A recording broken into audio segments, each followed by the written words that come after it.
یعنی یہی 15ویں جو شب ہے نصف شعبان، یہ صحیح جو رات ہے اس شعبان ہمارے اعمال ترتیب دیتا ہے کہ آئندہ سال کیا ہونے والا ہے اور کون دنیا سے جائے گا اور کون دنیا میں آئے گا.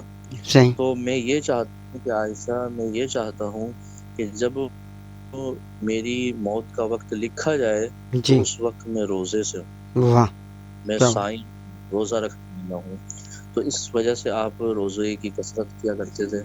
اور ایک اور روایت ملتا ہے کہ شعبان المعظم کے روزوں کی فضیلت رمضان المکرم کے جو روزے ہیں اس کے بعد شعبان کے جو مہینہ ہے اس کے روزے کی فضیلت ہے.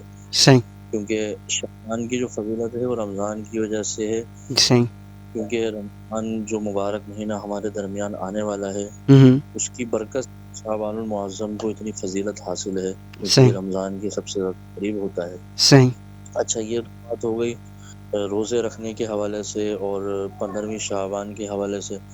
اب ہم گفتگو کرتے ہیں کہ شب برات کی حقیقت کیا ہے، اچھا ہمیں کیوں منانا چاہیے اور اس کے لیے ہمیں قبرستان کیوں جانا چاہیے. صحیح میں ایک سے مبارکہ پیش کرتا ہوں، اس کا حوالہ دے رہا ہوں ترمذی شریف صحیح ستہ کی جو کتب ہیں 6 کتب، اس کے اندر یہ کتاب موجود ہے صحیح ترمذی شریف. صحیح ٹھیک ہے، اس کے اندر یہ حدیث مبارکہ موجود ہے. امام ترمذی رحمۃ اللہ تعالی علیہ نے الگ سے ایک پورا باب باندھا ہے اچھا شعبان معظم کی نصف رات کے حوالے سے. صحیح آپ اگر مطالعہ کریں یا جو ہمارے ویورز لسنرز جو دیکھنا چاہیں مطالعہ کرنا چاہیں ترمذی شریف کو آپ اور اس میں یہ باقاعدہ ایک الگ سے باب موجود ہے کہ نصف شعبان کی جو رات ہے باب جی کا ٹائٹل ہی رکھا گیا ہے صحیح کہ اس رات کے حوالے سے. صحیح ٹھیک ہے، اس کے اندر یہ حدیث مبارکہ موجود ہے حضرت عائشہ صدیقہ رضی اللہ تعالی عنہا سے روایت ہے. جی آپ کہتے ہیں کہ ایک مرتبہ نصف شعبان کی رات یہی 15ویں شب نبی کریم علیہ الصلوۃ والسلام میرے ساتھ تشریف فرما تھے صحیح بستر پر. تو جب میری آنکھ لگی تو میں دیکھتی ہوں کچھ دیر بعد جب آنکھ کھلتی ہے تو سرکار علیہ الصلوۃ والسلام بستر پر موجود نہیں ہوتے. صحیح تو آپ تھوڑی سی ظاہر انسانی تقاضا ہے، آپ پریشان ہوئی اور بستر سے اور جیسے ہی کمرے سے آپ باہر تشریف لائیں تو آپ جنت البقیع کی طرف تشریف لے گئیں. اچھا وہاں دیکھا نبی علیہ الصلوۃ والسلام جنت البقیع میں موجود ہیں، بقیع کا جو قبرستان ہے آج بھی پاک میں موجود ہے.